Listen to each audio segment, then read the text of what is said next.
मित्रांनो, एक काय म्हणूया त्याला स्फोटक विषय घेतोय आम्ही आणि तोच विषय अधिक स्फोटक होणार आहे, धक्कादायक होणार आहे. याचं कारण असं की नारायण राणे यांच्या संदर्भात माझी माहिती, मतं ही वेगळी आहेत आणि आमचे प्राध्यापक दयानंद नेने यांचीही माहिती आणि मतं अत्यंत वेगळी आहेत. म्हणजे आम्ही दोन ध्रुवावर दोघे आपण असं आम्ही नारायण राणे यांच्या संदर्भामध्ये आहोत. सरळच सांगायचं, तुम्ही नारायण राणे यांना अनुकूल आहे आणि प्राध्यापक दयानंद नेने हे प्रतिकूल आहेत. त्यामुळे आज जनता अदालतमध्ये तुम्हाला पक्ष प्रतिपक्ष, दावेदार प्रतिदावेदार, आरोपी फिर्यादी अशी जुगलबंदी आमच्यात पाहायला मिळणार आहे, जी नारायण राणे या विषयाला धरून असणार आहे. आता मला वाटतं सर, नेहमी आधी ह्याला प्रथम चान्स दिला जातो, त्याप्रमाणे तो मला मिळाला पाहिजे. बरोबर, की प्रथम बाजू मांडली पाहिजे ना. बरोबर बरोबर, प्रतिवाद करण्याच्या आधी. अगदी. तर सर, मला असं वाटतं की महाराष्ट्रामध्ये मोस्ट अंडरस्टूड, म्हणजे ज्यांच्याविषयी लोकांच्या मनात समजापेक्षा गैरसमज जास्त आहेत, मोस्ट मिसअंडरस्टूड माणसं आहेत, त्याच्यामध्ये एक राज ठाकरे आणि त्यानंतर दुसरे असं म्हणूया, पण खरं म्हणजे ते पण मिसअंडरस्टूडच आहेत, पण आता त्यांचा विषय नाहीये. पण तरी पण मी कबूल करतो की नंबर 2 वर फडणवीस आहे. त्यानंतर नंबर 3 वर अर्थातच राज ठाकरे, आपले हे नारायण राणे यांचा खूप माझा आधीपासून परिचय आहे आणि नितेशचा पण आहे. नितेशला तर मी मित्र मानतो, मी त्यांच्याकडे बऱ्याच वेळा जातो. आता हे गणपती आलाय म्हणजे त्याच्या घरी जाणारच मी 100%. तर सर, कसं आहे माहितीये की मी काही गौप्यस्फोट पण करतो, जे मला वैयक्तिक माहिती आहे. पहिली गोष्ट अशी की नारायण राणे यांना प्रत्येक गोष्टीसाठी फार अपमान, अवहेलना, उपेक्षा, दुर्लक्ष सहन करावं लागलं प्रत्येक वेळेला. He had to always struggle for something. त्याला तुम्ही तुमच्या प्रतिक्रिया चेहऱ्यावर पण नका देऊ. काय बोलायचं ते बोलायला तुम्ही मोकळ्या. नाही, मी प्रतिक्रिया देत नाही, मी समजून घेतो तुमचं. नाही, लक्षात ठेवा, जसं मोस्ट अंडरस्टूड आहे ना, तसं त्या माणसाला सहजासहजी नारायण राणेंना कधी काही मिळालं नाही. दुसरी गोष्ट अशी की त्यांच्या संदर्भामध्ये जेवढे पूर्वग्रह आहेत, जेवढं प्रदूषण आहे समजामध्ये, याच्यामध्ये तेवढं दुसऱ्या कोणाबाबत महाराष्ट्रात नाही. तिसरी गोष्ट अशी आहे की त्यांनी ज्यांच्यावर जेव्हा जेव्हा जसे जसे उपकार केले, त्या उपकाराची फेड प्रत्येकाने कृतघ्नतेनेच केली.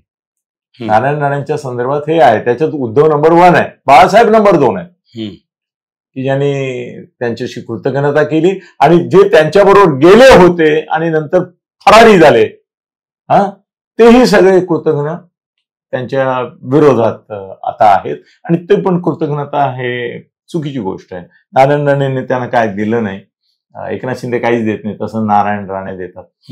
दुसरी एक गोष्ट आणखीन अशी आहे की नारायण राणेंबाबत त्यांच्या सहकार्यांनी खूप अपप्रचार केला. नारायण राणे मंत्रिमंडळामध्ये असताना नारायण राणेंच्याविषयी, जसं सर मनोहर जोशी हा एक खारखाऊ माणूस होता, सगळ्यांवर त्यांचा खार असायचा आणि त्यांना दुसऱ्यांना बदनाम करण्यामध्ये प्रचंड असा आनंद व्हायचा आणि माझ्या खांद्यावर बंदूक ठेवून त्यांचं शरसंधान चालत असल्यामुळे ती बंदुकीची नळी कोणाकोणावर केव्हा केव्हा आहे, जेवढं मला माहिती आहे, कारण त्यांचा टोटल मीडिया जो आहे, मी पॉझिटिव्ह मीडिया हँडल करतच नव्हतो, त्याला वेगळे लोक होते. मी निगेटिव्ह मीडिया त्यांचा हँडल करत होतो. हे कोणाची गाजवायची कामं दुसरे, वाजवायची माझ्याकडे काम होती. तर ते मला ब्रीफ करायचे, त्यावेळेला माझ्या असं लक्षात येतं की हा माणूस खतखततोय यातून त्या माणसांच्या विषयी. म्हणजे उदाहरणार्थ आपण स्पष्टच बोलतो तेव्हा स्पष्टच बोललं पाहिजे की मनोहर जोशींनी नारायण राणेंना प्रचंड बदनाम केलं. नारायण राणेंचं हे कोंबडी चोर प्रकरण, की त्यांच्या संदर्भात जे बोललं जातं, इतर गोष्टी, या सगळ्या कोणी सांगितल्या जगाला? मनोहर जोशींनी सांगितल्या. ते त्यांचा पहिला उल्लेख जो आला त्यांचा, तो लोकांना असं वाटतं बाळासाहेबांनी उद्धव बिद्धवनी केल्यानंतर. सर, मंत्रिमंडळात ते असताना ते इतरांशी बोलत, हा कोंबडी चोर मला काय सांगतो. दुसरी गोष्ट त्यांची वेगळी बदनामी एक माझ्याच जवळ केली आणि मला ती छापायला सांगितली आणि मी ती छापली. सर मी तर उघडपणेच वकिली करतो, माझा पेशा आहे तो प्रोफेशनल, की ज्याची सुपारी मी वाचवतो. तर त्याप्रमाणे मनोहर जोशी 6 मुख्यमंत्र्यांची कामं मी केली, मीडिया कन्सल्टंट म्हणजे त्यांचीच कामं केली. तर मनोहर जोशींनी मला सांगितलं की नारायण राणे यांनी बाळासाहेब ठाकरेंना असं सांगितलं. मग ते आले ना, रडत रडत आले, राजीनामा दिला वर्षावर, लगेच राज्यपालांकडे जाऊन आणि एक चिठ्ठी होती 4 ओळीची त्यांच्या हातात, ती घेऊन आले. आणि मी आणि उन्मेष आम्ही कोहिनूरमध्ये दुपारी रोज बसायचो, तिथे आले. आम्हाला तोपर्यंत कळलेलं होतं की त्यांनी राजीनामा दिला, हे केला वगैरे. आले आणि मला ती चिठ्ठी दाखवली. कोणीतरी कुलकर्णी नावाचा माणूस होता, शिवसैनिक साधा फाटका, तो जाऊन त्यांना देऊन आला होता ती चिठ्ठी. हे नेहमीप्रमाणे दुपारी झोपलेले होते, मामा कुक्षी ब्राह्मणाची चालू होती. 4 वाजता उठले का 3 वाजता, त्यावेळेला त्यांनी सांगितलं की बाळासाहेबांकडून चिठ्ठी आली. बघितली त्यांनी, तर त्याच्यामध्ये लिहिलं होतं की ही चिठ्ठी प्राप्त होताच तात्काळ राज्यपालांकडे जाऊन राजीनामा द्यावा आणि तोपर्यंत मला कोणताही फोन स्वतः किंवा अन्य कोणाकडून करू नये, कारण त्यांना भीती वाटत होती महाजन, अडवाणी, आळशे कोणाला ते लावतील कामाला की मला एखादा फोन करा. त्याप्रमाणे जाऊन त्यांनी राजीनामा दिला. घरातल्या लोकांना सांगितलं की खाली, कारण ते इकडे कोहिनूरमध्ये आले. माझ्या खांद्यावर ठेवून, सर या खांद्याने खूप लोकांची रडणी ऐकलेली आहेत, मंत्र्यांची, नेत्यांची खूप.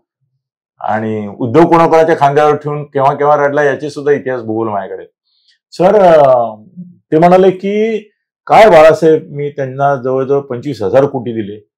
मनोहर जोशी बोलले 25,000 कोटी रुपये दिले माझ्या कारकिर्दीमध्ये, पण नारायण राणे त्यांना असं सांगितलं की ते जेवढे महिन्याला देतात तेवढे मी दिवसाला देईन, म्हणून मला काढलं, असं त्यांनी सांगितलं. म्हणजे नारायण राणेला अशा प्रकारे एक त्यांना ठपका ठेवला की मला का काढलं. तर नारायण राणेंनी पैशाचं आश्वासन बाळासाहेबांना, म्हणजे बाळासाहेब बदनाम आणि हेही बदनाम. सर त्याच्यापेक्षा धक्कादायक गोष्ट तुम्हाला सांगतो, मनोहर जोशींची, खरं तो विषय नाहीये आपला, विषय नारायण राणे आहे, पण नारायण राणेंना बदनामी करण्याच्या मोहिमेमध्ये हे आघाडीवर होतं ना, बाळासाहेबांना पण बदनामी करण्याच्या मोहिमेमध्ये कोण आघाडीवर होतं, हेच होते मनोहर जोशी. आता गेले बिचारे. त्यामुळे पण मी त्या वेळेला जे लिहिलं त्याचा कधी त्यांना इन्कार करायची हिंमत झाली नाही. सर स्मिता ठाकरेवरून जी बदनामी झाली, ठाकरे घराण्याची म्हणतो मी, ती सगळी यांनी केली. हे सगळ्या गावाला सांगत फिरायचे. कोण? मनोहर जोशी, की उद्धव येतो माझ्या खांद्यावर डोकं ठेवतो, रडतो, म्हणतो आम्ही पाहू शकत नाही, आम्ही अमुक नाही. हे सांगणारे कोण? मनोहर जोशी. सर जाऊ दे, आपण आता नारायण राणेकडून येऊ. काय होतं ना, मनोहर जोशींचं भरपूर विषक असा कलश माझ्याकडे आहे, त्यातले 2 थेंब टाकले तरी लोक हैराण होतात. तर असे भरपूर टाकायचेत आपल्याला. पण नारायण राणेंच्या संदर्भात सांगतो की नारायण राणे यांना खरंच ओळखलं नाही लोकांनी. आणि मी पण एकदा त्यांना विचारलं की म्हटलं तुमचे पुण्यनगरीमध्ये खूप विद्वान प्रचुर लेख येतात, तर म्हणते ते कोण लिहितात. आता मी घोस्ट रायटर असल्यामुळे आणि मी अनेक मंत्र्यांची, मुख्यमंत्र्यांची भाषणं वगैरे लेख लिहितो, पण मला वाटलं यांचाही कोणीतरी असेल, तर आपण जाणून तर घेऊ इतके सुंदर लेख कोण लिहितात. माझ्या खांद्यावर हात ठेवलेला आहे. आतापर्यंत एकही लेख, एकही वाक्य माझं दुसऱ्या कोणी नाही लिहिलेलं मी लिहितो. म्हणजे काय सांगता यार असं. हो, तुम्ही लोक मला ओळखत नाही. जे काय लिहून येतं ते सगळं मी स्वतः लिहितो, मी विचार करतो. सर तो माणूस आहे ना, तो जर असा शिवराळ नसता ना, आणि थोडा संयमाने, थोडा डिग्निटीने, थोडा ह्यानी बोलत असताना, तर तो गडकरी झाला असता. अहो गडकरी होण्याची पात्रता, लायकी, कुवत होती त्यांच्यामध्ये, आहेच. म्हणजे आता थकले बिचारे, आता ते त्यांच्या आवाक्याबाहेर गेले. पण सर कामाला आजही कोकणामध्ये अंतुले माझे मित्र होते, प्ररम्य मित्र होते. राणे माझे असे मित्र नव्हते, पण माझ्याशी संबंधित होते. सर अंतुलेंसारखा मुख्यमंत्रीच पाहिला नाही कोकणाचा. बरोबर. कोकणात अंतुले म्हणजे देवच होते. हो, पुढे त्यांचे पराभव झाले वगैरे काळाच्या ओघात, तो भाग वेगळा, पण अंतुले देव होते. आणि कोकणाचा उद्धार करावा ही कल्पना अंतुल्यांची. सर अंतुल्यांनंतर मनोहर जोशी सुद्धा कोकणाचेच, पण कोकणाकरता मनोहर जोशींनी काहीच केलं नाही. पण नारायण राणे यांनी कोकणाकरता जे केलं ते आतापर्यंत कोकणातल्या कुठल्याही सुपुत्राने केलं, जो मुख्यमंत्री झाला. मंत्री असताना सुद्धा ते जशा काय खात्याचे मंत्री असतील तिथे त्यांनी केलंच. सर अत्यंत कर्तृत्ववान अंतुल्याने इतका, विलासराव देशमुखांनी इतका कर्तृत्ववान, त्यांच्या आयुष्यात फक्त त्यांना त्यांची जीभ सांभाळता नाही आली. एका जिभेने त्यांचा घात केला. ती जर सांभाळली असती ना आणि तो आब राखला असताना तर नारायण राणे म्हणजे फडणवीस पण होऊ शकले असते. कशाला मी एवढ्यात याच्यामध्ये करू. तर दुसरी एक गोष्ट अशी आहे की आज राणेंनी बरेच हल्ले चढवले बऱ्याच गोष्टींवर, उद्धववर चढवले, राजवर चढवले, एकूणच सगळ्या त्या पुतळा प्रकरणामध्ये देखील त्यांनी फार आक्रमक भूमिका घेतली. तर एक लक्षात ठेवा की नारायण राणे हे बेसिकली शिवसैनिकाची जी मूळ डीएनए ना, गाभा, आक्रमक, झुंजार, लढाऊ, त्या बाण्याचं सर्वोत्कृष्ट शिवसेनेतलं उदाहरण नेत्यांमधलं नारायण राणे. बरोबर सर. बाकीचे नेते पोशाखी होते, सगळ्यांची माझी मैत्री होती. नवलकर असो, सुधीर असो, आचार्य असो, दत्ताजी साळवी असो, रमेश मोरे, सगळे नावं घ्या, सगळे मित्र होते माझे. एक काळच होता की ज्यांच्या बरोबर होतो. सर, नारायण राणे सारखा लढाऊ शिवसैनिक नाही. त्यांना गमावलं ना त्यांनी, बाळासाहेबांनी, तर महाराष्ट्रातल्या प्रत्येक शिवसैनिकाला वाईट वाटलं की अरे हा असा आपला नेता गमावला. सर, नारायण राणेंना जर नीट त्यांनी स्कोप दिला असता बाळासाहेबांनी आणि शिवसेना त्यांच्याकडे उद्धवजी सोपवली असती, ठीक आहे, राजपेक्षाही ते सर, राजपेक्षा ते पॉवरफुल ठेवले असते. त्यांनी शिवसेना आज जिवंत ठेवली असती, कोणी बाहेर गेलं नसतं, एकनाथ सगळ्यांना सांभाळून घेतलं असतं. सर, त्यांनी कुणाला असं नाखुश नाही केलं. त्यांनी काय होतं ना, एखादा माणूस, एखादी आजी असते आपल्या घरात किंवा सासू, ती कामच सगळी करते, मदत करते, पण तोंडाने घालवते. ते राणेंची ती ट्रॅजेडी की तोंडाने बोलून घालवतात. पण आता मला वेगळंच सांगायचं आहे, धक्कादायक सांगायचं आहे. सर, नितेश राणेला जेव्हा प्रसिद्धी मिळायला लागली आणि संजय राऊतच्या वेजी तो समोर बोलायला लागला, तेव्हा मला आश्चर्य वाटलं.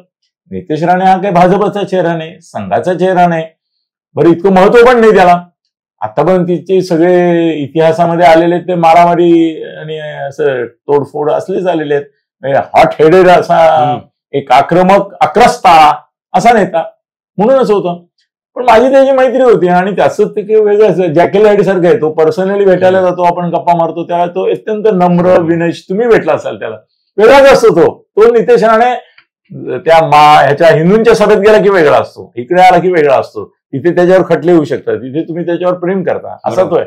सर, त्याला मी म्हटलं की मोकळेपणाने बोलतो, म्हटलं तू कुठे रे इकडे बसलास, तू कसं काय प्रवक्ता झालास आणि तू कसं काय हे हिंदूंच्या ज्या सभा होतात सगळ्या, भारतीय जनता पक्षामध्ये 1000 नेते असतील, बायका असतील, पुरुष असतील, त्याचे जे तू प्रत्येक ठिकाणी कसा असतोस लीडमध्ये हिंदूंच्या, तर तो खुश झाला. तो मला म्हणाला, अनिलजी, ह्याच्यामध्ये माझ्या आक्रमकतेचा भाग आहे जो आहे ना, तो संघ परिवाराकडून अप्रिशिएट केला गेला. आणि त्यांनी असं सांगितलं की महाराष्ट्रामध्ये हिंदूंचा आक्रमक युवा नेता म्हणून नितेश राणेची निवड आम्ही करीत आहोत, हे संघ परिवाराने सांगितलं. आणि साक्षात यांच्यानंतर कोण आहेत, मोहन भागवतांनंतर एक वगैरे असं काही नाव असलेलं होसबाळे, त्यांनी फडणवीसांना फोन केला. सर, तेव्हाची घटना आहे. आणि सांगितलं की यापुढे जेवढे हिंदूंचे मोर्चे निघतील त्याचं नेतृत्व नितेश राणे करतील. आणि फडणवीसांनी संघाचा त्याला पाठिंबा आहे म्हटल्यावर सांगितलं की मग आम्हाला एक संजयचा प्रतिवाद करायला माणूस पाहिजे. तर मग त्यांना सांगितलं की तुम्ही संजयचा फक्त एवढंच करायचं, दुसरं भाजपवर वगैरे बोलायचं नाही. तो शिवाय आली, तुम्ही शिवाय घाला. मी फडणवीसांना ऐकलं, मी सर कुणालाही काय विचारतो, मी फडणवीसांना म्हणतो तुम्ही नितेश राणेला कुठेच तिकडे बसवला. ते म्हणजे संजय इतक्या गलिच्छ, तुच्छ आणि अस्वच्छ, प्रदूषित, शिवीगाळ करणारा दुसरा नेताच नाही आमच्याकडे. सर फडणवीसांनी सांगितलं की तेवढ्या त्याच्या लायकीचा, तेवढंच बिभत्स, गलिच्छ, अर्वाच्छ, शिवीगाळयुक्त बोलणारा दुसरा नेता आमच्याकडे नाही, तो ते बोलतो म्हणून त्याला आम्ही नेमलं. म्हणजे ते संजय राऊतच्या विरुद्धचं अस्त्र आहे, ते काही भाजपचा प्रतिनिधी नाही, पण हिंदूंचे मोर्चे त्याच्या याच्याखाली निघतात. मग तो जे बोलतो ना, ते स्वतःच नाही बोलत. संघ परिवारातल्या कट्टरवादी काही लोक आहेत, त्यांचा त्याला थिंक टँक म्हणून पाठिंबा आहे आणि रसद आहे, आणि त्याला जे त्याच्या नळाला जे पाणी येतं ना, तो थिंक टँक तिकडे आहे नागपूरला, तो बोलतो.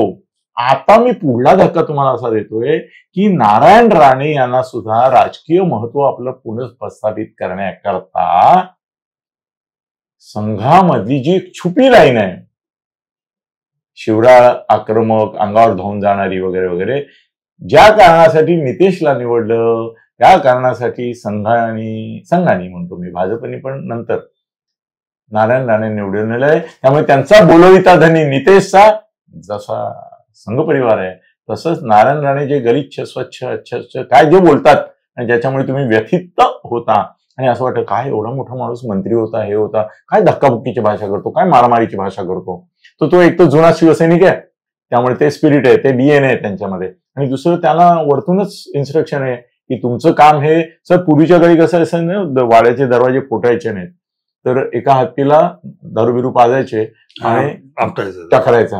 हे टक्करणारे हत्ती आहेत, बरोबर. त्यांना आधी सत्ता दिली, आता महत्व दिलं आणि त्या धुंदीमध्ये जाऊन ते स्वतःचा कपाळमोक्ष पण करून घ्यायला तयार आहेत. बरोबर सर, काल मी एक गमतीदार शब्द असं जाता म्हणून मला ढालगज भवानी असं मी माझ्या मुलीला पण गमतीने म्हणायचो. काय ग ढालगज भवानी, पण मला अर्थच माहित नव्हता. काल माझ्या एका मित्राने मला तो अर्थ पाठवला. तो म्हणाला तुझ्या एका वाक्यात ढालगज भवानी असे एका बाईबद्दल विचारायला, तुला माहितीये का ढालगज भवानी म्हणजे? म्हटलं नाही. तर ते म्हणे ढाल म्हणजे ढाल आणि गज म्हणजे हत्ती. तर ते म्हणजे ज्या वेळेला हे असे तोडायला पाठवायचे त्या गजाच्या ह्याला जखमा होऊ नयेत म्हणून इथे ढाल बांधायचे. आणि पेशव्यांची भवानी नावाची एक हत्ती नव्हती, ती या कलेत पारंगत होती म्हणून तिला ढालगज भवानी म्हणायची. ढाल असायची, लिहिलंय असते. हो, फेसबुकवर मी टाकलं ते, मला खूप आवडलं ते. तर ढालगज भवानी. सर, भाजपमधल्या ढालगज भवानी, शिवसेनेतल्या ढालगज भवानी वगैरे असं एक आपण वेगळा व्हिडिओ करून मार्काची तयारी करूया. पण नारायण राणे हे आज ढालगजाच्या भूमिकेमध्ये टक्करा घेत आहेत आणि हे घेत आहेत. आता इथे मी नारायण स्तोत्र थांबवतो. ही सत्यनारायणाची माझी इथली पूजा संपली, आता तुम्ही तुमची पूजा सुरू करा. आणि मी काय मध्ये बोलणार नाही आता, मला सांगायचं होतं. हा जो गौप्यस्फोट केलाय त्याच्यानंतर मी जे बोलणार आहे ते मला थोडस रिकन्स्ट्रक्ट करून बोलावं. बोला, मी सत्य बोललो. तेव्हा एक गोष्ट आहे, नारायण राणे इतका दिलदार नेता दुसरा असेल असं मला वाटत नाही. अनेक लोकांना त्यांनी मदत केलेली आहे, खूप खूप खूप. आणि शिवसेनेमध्ये असल्यापासून मी त्यांना बघतोय. मला आठवतंय ते कोंबडी चोर म्हणा किंवा जे काय आहे, किंवा तुम्ही जे 2 इन्सिडेंट सांगितले मनोहर जोशींच्या बद्दल आणि नारायण राणेंबद्दल, ते काय मनोहर जोशी खोटं बोलले असं मी म्हणत नाही. कारण की मला माहितीये छगन भुजबळ स्टँडिंगच्या आधी हे होते, महापौर व्हायच्या आधी, आणि त्यांच्यानंतर नारायण राणे झाले. तर त्यावेळेला बाळासाहेब ठाकरे आणि माझे काका जे होते दादू मिया, डॉक्टर नेने, तर त्यांच्याशी एकदा बाळासाहेबांचा संवाद झालेला असताना काकांनी मला सांगितलेलं होतं की छगन भुजबळ जेवढे आणून द्यायचा ना त्याच्या दुप्पट पैसे हा आणून देतोय. काय करतो, याला पैसे एवढे मिळतात कुठून?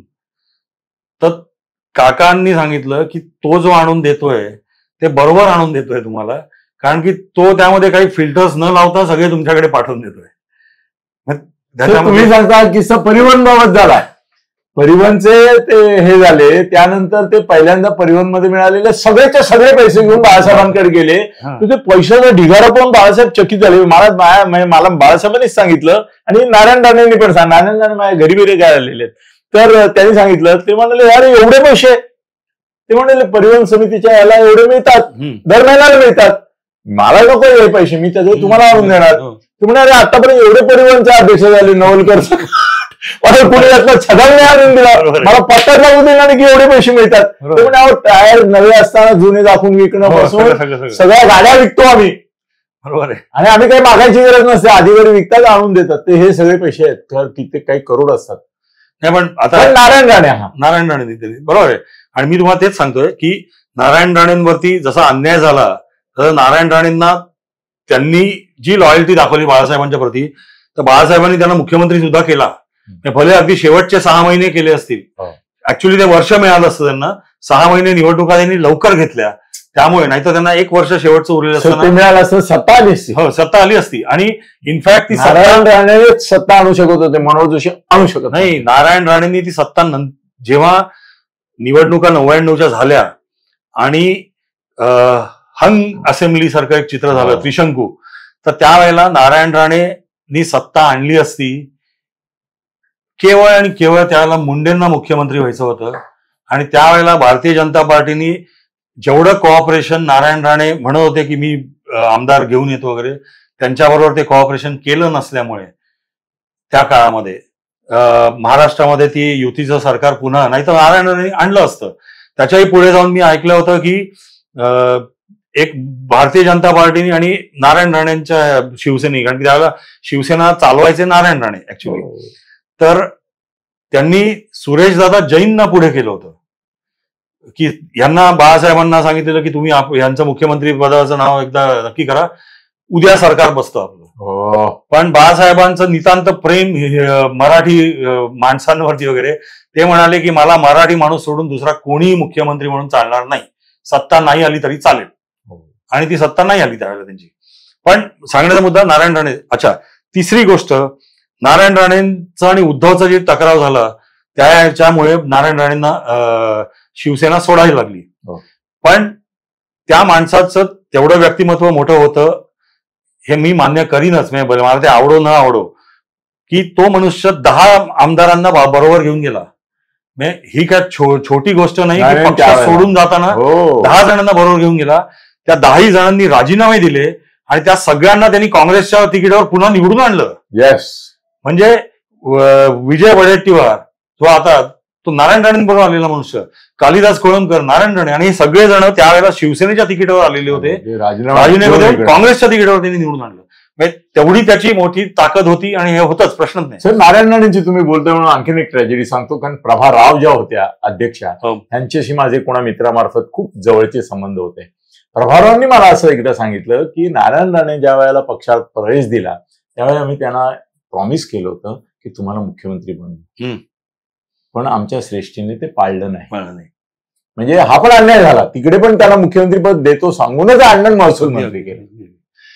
अगदी मी तुम्हाला आपलं जवळचं उदाहरण द्यायचं तर प्रकाश परांजपे आपले ठाण्याचे एक खासदार होते, त्यांचे आणि नारायण राणेचे घनिष्ठ संबंध होते. म्हणजे अतिशय चांगले नारायण राणेचे मित्र होते. दुर्दैवाने ते गेले, पण नाहीतर ते कदाचित नारायण राणेबरोबर गेले पण असते.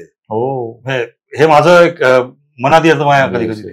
माझं नारायण राणेबद्दल एकच हे आहे की भारतीय जनता पार्टीने त्यांना जेव्हा पक्षात घेतलं आणि त्यांचं जे पॉलिटिकल रिसरेक्शन किंवा पुनर्जन्म त्यांना जो काय दिला आणि त्यांना त्यानंतर केंद्रात जेव्हा मंत्री केलं, तर हे करायची, एवढं सगळं करायची काही गरज नव्हती. हे माझं एक वैयक्तिक मत आहे. कारण की नारायण राणेंना जेव्हा तुम्ही हे सगळं केलं तर Narayan Rane is a spent force. Narayan Rane Bharatiya Janata पार्टीमध्ये जायच्या आधी 3 इलेक्शन लागोपाठ हरले होते. असेंब्लीची वांद्र्यातून हरले होते, तिकडून आले होते, कोकणात सुद्धा हरले होते, वांद्र्यात सुद्धा हरले होते. निलेश राणे 2009 साली खासदार झाल्यानंतर प्रत्येक खासदाराचं इलेक्शन हरलेलं आहे. त्यामुळे त्यांची खूप तिकडे ताकद आहे, मी नाही म्हणत नाही. पण जो पिक्चर क्रिएट केलं होतं की त्यांच्या जीवावर ते निवडून येत आहेत, ते तसं काही नाहीये. तिथे सुदैवाने यावेळेला पण ते निवडून आले. ती त्यांची स्वतःची ताकद आणि महायुतीची ताकद याच्या कॉम्बिनेशनमुळे ते आले. चांगलं झालं, त्याबद्दल काही हे दुमत नाही. पण त्यांना परत मंत्रिमंडळात नाही घेतलं. ते घेणारच नव्हते. त्यांना उलट मागच्या वेळेला जेव्हा घेतलं तर तो त्यांना बोनस मिळाला ऍक्च्युली माझ्या मते.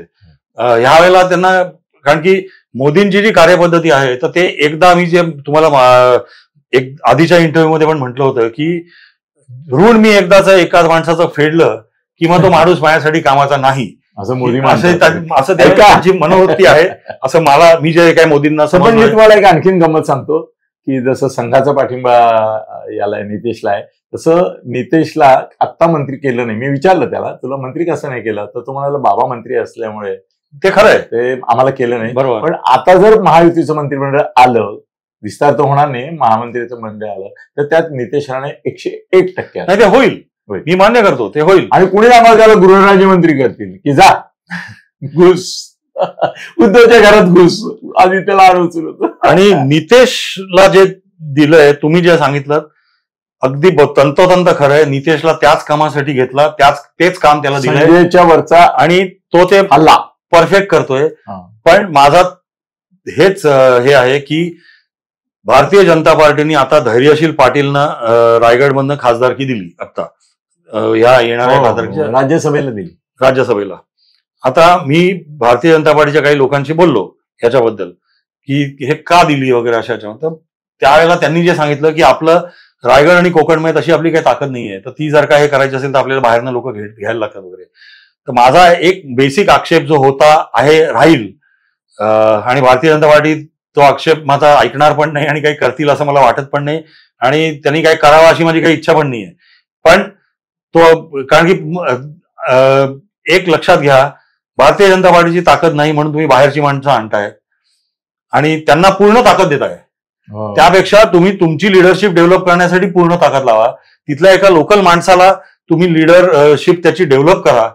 हे सजेस्ट केलं की ते म्हणतात की आपल्या कार्यपद्धती ते असं होत नाही, आपण लीडर निर्माण करतो, आपण कोणाला लीडर बनवत नाही.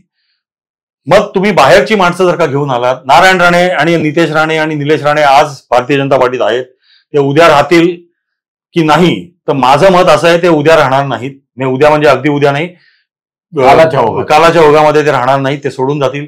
आणि ते सोडून गेल्यानंतर भारतीय जनता पार्टीची जी तिथली संघटना असेल ती 10 वर्ष मागे गेलेली असेल, कारण की तिथे बांधली जातच नाहीये, कारण की ते तयार होऊनच देत नाहीये तिथे. ते धैर्यशील पाटील इथे तुमच्या अलिबाग रायगड भागामध्ये तेच करणार. आणि ह्या सगळ्या गोष्टींना माझा विरोध आहे. आणि ह्या गोष्टींचा निलेश राणे, नितेश राणे पर्सनल विरोध काहीच असायचा संबंध नाही माझा, पण माझा भारतीय जनता पार्टीला ची ही जी पद्धती नवीन त्यांनी स्वीकारली आहे की आयात करायची लोक, त्यांना संघटनेच्या लोकल संघटनेच्या डोक्यावर बसवायची, त्यांना त्यांच्या दृष्टीने ते म्हणतील तशी संघटना चालवायला मुभा द्यायची, आणि ते सोडून गेले की मग तुम्ही पुन्हा धाडकन जमिनीवरती येऊन आपटता. एकदम मोकळेपणाने चर्चा झाली. नारायण राणे यांच्याबद्दल माझ्या मनात कौतुक आहे, नितेश बद्दल तर आहे भातृभाव आहे. त्यामुळे नितेश, तू नीटपणे समजून घेशील आमचे दोघांचे मुद्दे याची मला खात्री आहे. आणि नारायण राणे साहेब, तुमचे माझे पर्सनल स्नेहसंबंध आणि ऋणानुबंध मी कधी विसरू शकत नाही. धन्यवाद.